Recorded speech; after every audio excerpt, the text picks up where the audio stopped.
crack é uma droga altamente viciante e atinge pessoas de todas as classes, sexo e regiões. O Papo de Crack conversou com Clóvis Benevides, subsecretário de Políticas Antidrogas de Minas Gerais. Durante a conversa, ele nos falou o que tem sido feito para tratar os usuários e combater a pedra do mal. Acompanhe agora a entrevista de Miriam Gonçalves. Por que um indivíduo começa a usar crack? Dá para falar qual que é o perfil desse usuário de crack? Uma pesquisa agora recente da Fiocruz e da Senad, resultado dessa semana, trouxe um dado muito intrigante. Quase 30% deles declaram que eram por questões do ambiente familiar. Questões do ambiente familiar. Rompimentos de laços, rompimentos de vínculos sociais, contudo no ambiente familiar. Outros, quase 50%, diziam que é experimentação, a estratégia da curiosidade, da aproximação, que inclusive são conceitos que já estão contemplados nos vários estudos científicos, não de perfil ou de epidemiologia, mas em estudos sobre melhores formas de enfrentamento, como pressões que podem ocasionar o início de uso. Então eu destacaria esses dois dados. Cerca de 30% o usuário de crack ele precisa de um olhar do profissional, um olhar de quem o acolhe, um olhar mais apurado, em razão, sobretudo, dessa dificuldade de vinculação, que é uma característica que está também em outros indivíduos que fazem uso nocivo, uso prejudicial de drogas, mas que nesse ambiente do uso do crack, em razão da desagregação ser mais ágil, esses sujeitos, alguns em trajetória de rua, os vínculos se perdem muito rápido.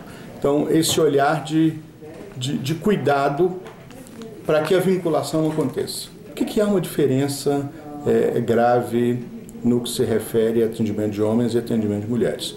Eu diria, sobretudo, pela ausência de serviços para as mulheres. Ainda existem serviços pouco especializados quando a gente está falando de instituição do terceiro setor. Nos ambientes das políticas públicas, em razão da possibilidade da universalização, elas têm acesso igual, mas as mulheres procuram menos tratamento. Elas mantêm ainda os vínculos. Então, ela é a provedora do lar, é a mãe, é a esposa, mesmo quando já com quadro de uso grave. Hoje, uma pessoa que quer se internar, ou algum familiar que deseja internar alguém, qual que é o primeiro passo? O Estado oferece vaga e acompanha o tratamento dessa pessoa? Nós fizemos recentemente uma entrevista com o Dr. Valdir Campos. Ele nos disse que é difícil encontrar vagas aqui em BH e na região metropolitana. Depende de que vaga a gente procura.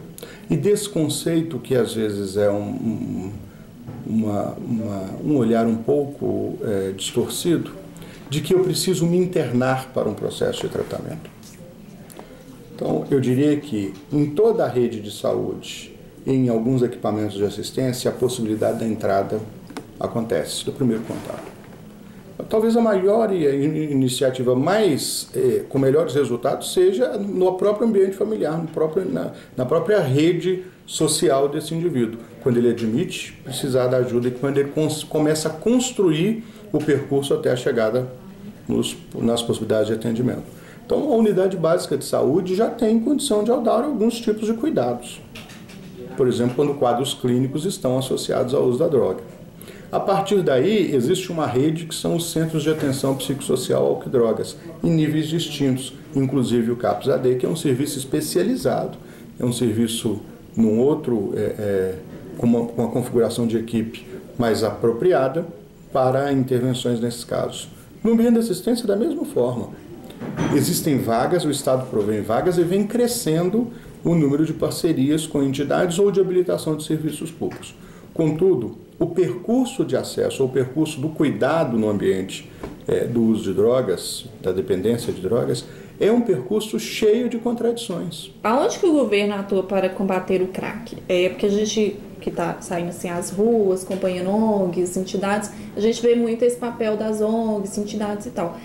O governo atua na rua também? Como é que é? Onde que ele atua? O governo atua em várias frentes. Primeiro, o governo está também na parceria com as ONGs. Vou dar um exemplo.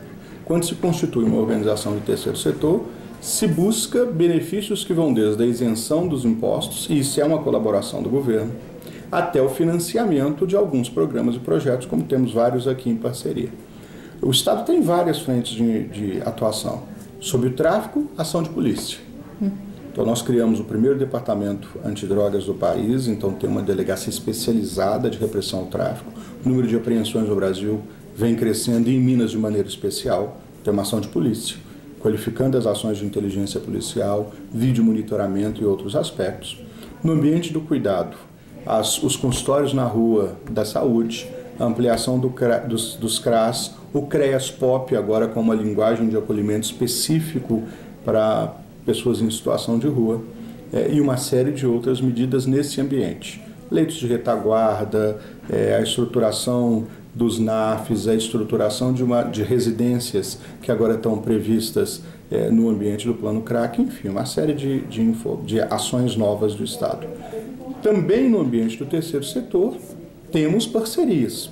Por exemplo, temos aqui na nossa subsecretaria 30 instituições parceiras na rede de suporte social que recebem recursos para custear sua estrutura e garantir os mínimos. E agora a ação Cartão Aliança começa a ampliar essa rede, já com novas instituições que também oferecem esse atendimento. O Estado ele é a favor ou contra a internação compulsória? Por quê? É necessário ter alguma ordem judicial? O Estado não tem uma posição, e aliás ele não deve. Não é o Estado que deve escolher quem precisa ou não se internar e por que via. Isso é uma decisão do profissional, isso é uma decisão médica. Quando a internação é por uma sentença, e aí é uma internação compulsória, o Estado ele é provedor de serviço e ele deve cumprir a determinação judicial. Então só resta ao Estado o cumprimento da determinação. Quando é uma internação involuntária, da mesma medida, você cumpre pelo provimento das vagas, mas a rotina disso é uma ação direta do profissional de saúde, supervisionada por uma ação do Ministério Público. Quanto que o governo investe por ano em ações antidrogas? Minas investe cerca de 70 milhões, e eu vou dizer de onde é que vem esses recursos. São os recursos característicos de saúde, os recursos característicos de prevenção à criminalidade, no seu diálogo com as políticas de drogas, e os recursos aqui do ambiente da subsecretaria que vocaliza com os conselhos municipais, com o programa Papo Legal e com outros financiamentos como a rede de suporte social.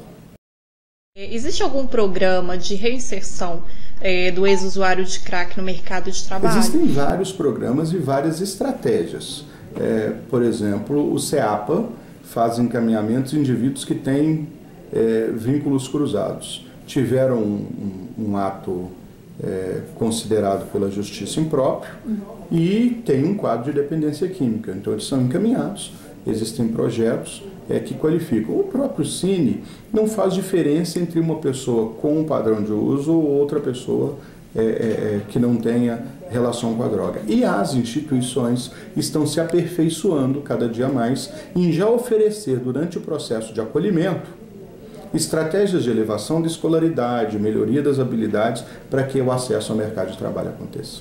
Segundo Clóvis Benevides, fazer a prevenção não é apenas oferecer um papel, um panfleto ou uma palestra. É preciso criar um ambiente propício para que a curiosidade, o desafio e a pressão de outros elementos não façam com que a pessoa procure na droga a resposta para aquilo que está em outras situações. Por exemplo, como a convivência em família e entre amigos. Disseminar as ações de prevenção e agir com cidadania é o que é preciso para um processo eficaz de mudanças.